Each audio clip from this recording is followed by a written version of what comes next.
मैं उसको मान सिंह के नाम से जानती थी फैन थी मैं उसकी। मैं उसने एक अलग इमेज मेरे सामने पोर्ट्रे की थी, राजस्थान का जिक्र भी नहीं था। वो कम्प्लीटली अपोजिट मुझे अभी दिखा है उसके बारे में। अदरवाइज मैं उसके अलावा कुछ नहीं जानती। वो मिली भी तो क्या मिली, बन के बेवफा मिली। इतने तो मेरे गुनाह ना थे जितनी मुझे सजा मिली। राजस्थान का मशहूर गैंगस्टर पपला गुर्जर, जिसने ना जाने कितने राज्यों की पुलिस की नींद हराम कर रखी थी।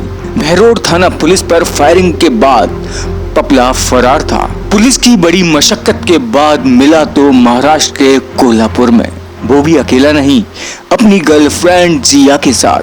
पुलिस ने पपला और उसकी गर्लफ्रेंड जिया को कोल्हापुर से गिरफ्तार किया और राजस्थान ले आई। जिया को रखा गया अलवर की एक जेल में और पपला को अजमेर की जेल में। लेकिन बीच बीच में जेल से ही दोनों के वकीलों और परिजनों द्वारा खबरें आई कि दोनों शादी करना चाहते हैं, लेकिन ऐसा अभी तक तो नहीं हो पाया। लेकिन पपला की गर्लफ्रेंड को जमानत जरूर मिल गई और उसकी गर्लफ्रेंड जिया से जब बात की तो उसे सुनकर पपला की नींद उड़ जाएगी। आप भी सुनिए। मैं उसको मान सिंह के नाम से जानती थी। मैं उसने एक अलग इमेज मेरे सामने पोर्ट्रे की थी, जो कम्प्लीटली अपोजिट मुझे अभी दिखा है उसके बारे में। अदरवाइज मैं उसके अलावा कुछ नहीं जानती। उसने कहा मैं अनपढ़ हूँ।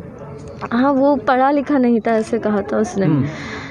पढ़ा लिखा नहीं था और दिल्ली में रहता था, ऐसी सब बात बताई थी। कभी राजस्थान का जिक्र भी नहीं था। आप उसकी मित्र नहीं थी? फैन थी मैं उसकी। लगातार ये कहा गया कि आप गर्लफ्रेंड थी और पैसा ट्रांसफर किया गया। नहीं।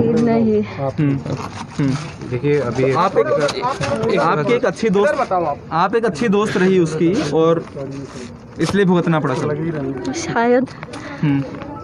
आपकी अब कोई सिंपैथी है उससे?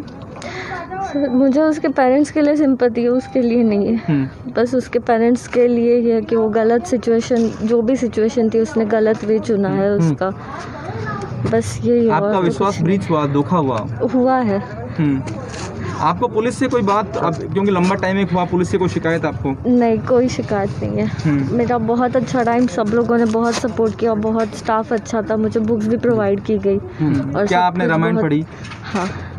क्या उसमें क्या सीख देखा आपने? रामायण में आपको क्या संदेश था कि आपने एक बार देख के? कुछ नहीं सर, बस कि अंधा भरोसा नहीं करना चाहिए किसी पे।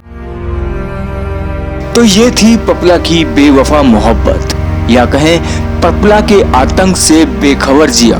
अब जिया जेल से बाहर है और मुंबई भी पहुंच गई हैं। लेकिन अब क्या पपला को भी जमानत मिल सकती है? क्या पपला फिर से हाथ में बंदूक उठा सकता है?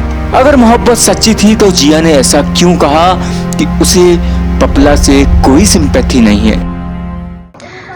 मुझे उसके पेरेंट्स के लिए सिंपैथी है, उसके लिए नहीं है। मुझे उसके पेरेंट्स के लिए सिंपैथी है, उसके लिए नहीं है। मुझे उसके पेरेंट्स के लिए सिंपैथी है, उसके लिए नहीं है। ये तो आने वाला वक्त ही बताएगा कि पपला के साथ क्या होता है। लेकिन इंसान कितना भी अपराध कर ले, उसकी असली जगह बस सलाखें ही होती हैं। सावधान रहें, सतर्क रहें। Bureau report, golden times news.